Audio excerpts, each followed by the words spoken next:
Are you ready for your third eye awakening? Let's get into it.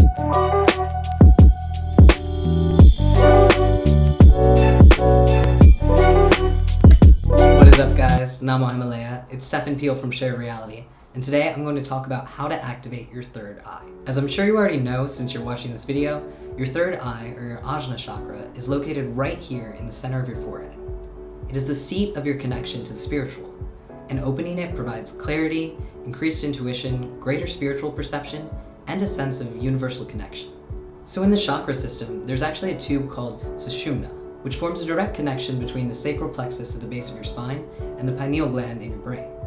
When your chakras are clear and aligned, energies can move freely, and this Kundalini energy then rises through this tube, stimulating the activity of the pineal gland. This is what people are talking about when they speak of opening the third eye.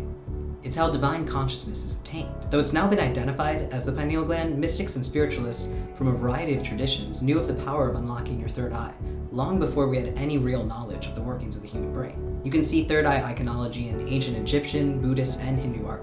Actually, if you set the Eye of Horus atop a picture where the pineal gland sits in the brain, it looks weirdly similar. Did they know? Was that a coincidence? Who knows?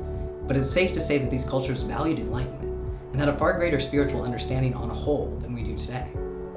And that makes sense to me given the way we live now. What our society places importance on, the way we treat our environment, how we view our place in the world as humans, what our purpose is in life, all of our priorities are so skewed by our conditioning that people aren't really encouraged to go within. And while our advances in technology have made life easier in a lot of ways, they have also further detached us from nature, which, no surprise, pulls us further away from our true nature, that of being an enlightened being. Industrial smog, processed food, chemicals, additives, all these things that didn't even exist 250 years ago that we're now being constantly exposed to may be calcifying our pineal glands. From what I've read, Western medicine views calcium deposits in the pineal gland as normal in healthy individuals, and thinks that calcification is only an issue if it's affecting pineal gland function in ways that we can measure scientifically, like melatonin production, circadian rhythm, and body temperature regulation. But to actually open your third eye and awaken that spiritual connection, you have to decalcify your pineal gland. There are a ton of different theories and approaches on how to do that, so I won't be able to cover everything, but if you want to know more about anything I mentioned, just drop a comment down below and I'll do another more in-depth video on it. As you're working to decalcify your pineal gland, you want to be conscious of everything you're putting in your body.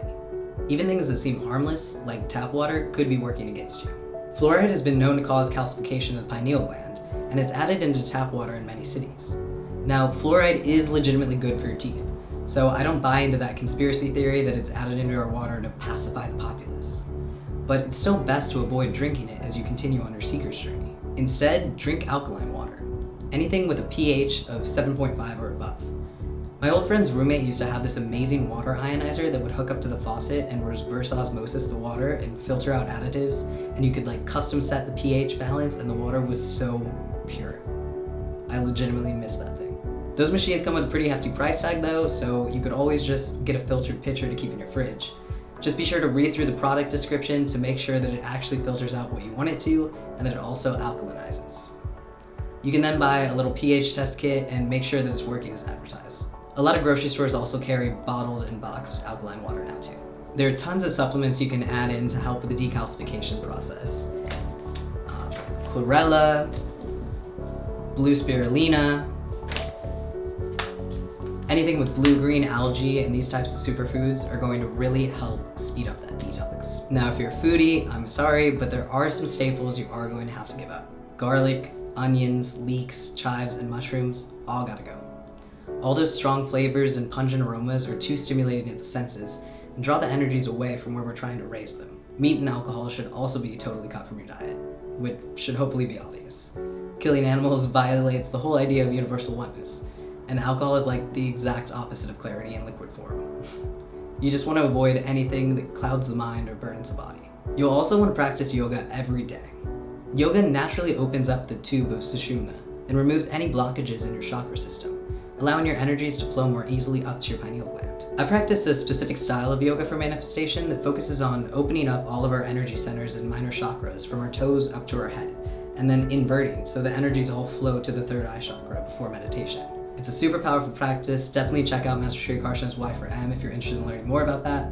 But honestly, any yoga practice done with commitment and pure intent is going to serve you well on your journey. If you're like, I don't know, man, this sounds like a lot of work. Can't I just take some psychedelics and open my third eye immediately? Technically, yes, but I don't recommend it. In the spiritual teachings that I follow, it's said that using drugs to reach higher states of consciousness is like stealing the keys to the kingdom, breaking your way in before you're ready. Now, I'm not anti-plant medicine. Ayahuasca and peyote are used ceremonially in many shamanic traditions.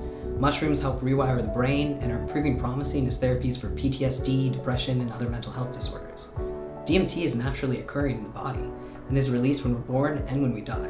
So clearly there's a connection there. And psychedelics can clearly create powerful spiritual experiences. But those types of trips will be most revelatory for people who aren't yet spiritually awakened at all. There's only so much you can learn by sneaking a peek behind the curtain.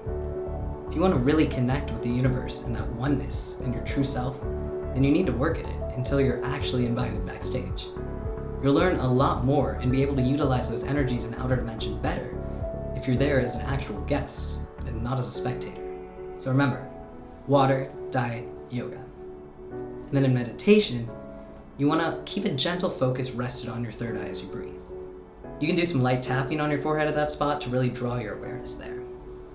Perform a root lock by squeezing your pelvic muscles together and bring your energies up through Sushumna, that channel, up to your third eye and release. And you can repeat that a few times. Then you visualize a bright light at your third eye and you allow it to grow brighter and brighter until everything is encompassed in bright white light. And you literally move your energies out of your body, through the third eye, into that light, into outer dimension.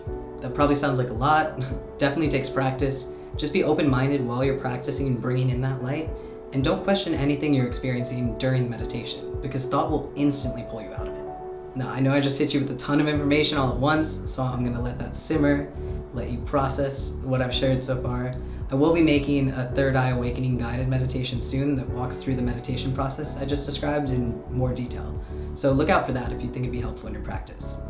And again, if you want to hear more about anything I touched on in this video, just let me know in the comments below.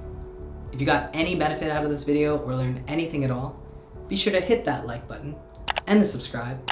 And don't forget to hit that little notifications button, because I'm committed to bringing you 3 new videos a week so we can all continue learning, growing, and not only survive, but thrive in 2021 and beyond. Thank you. Love you.